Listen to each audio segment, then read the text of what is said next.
Asamblea escuchará un discurso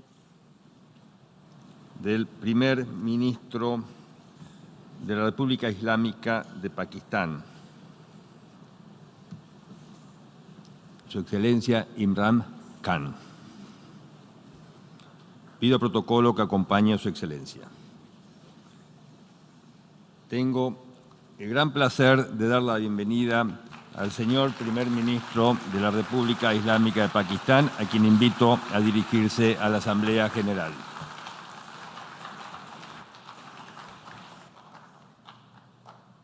Bismillah ar-Rahman ar-Rahim. Iyyaka na'budu wa iyyaka nasta'in. Mr. President,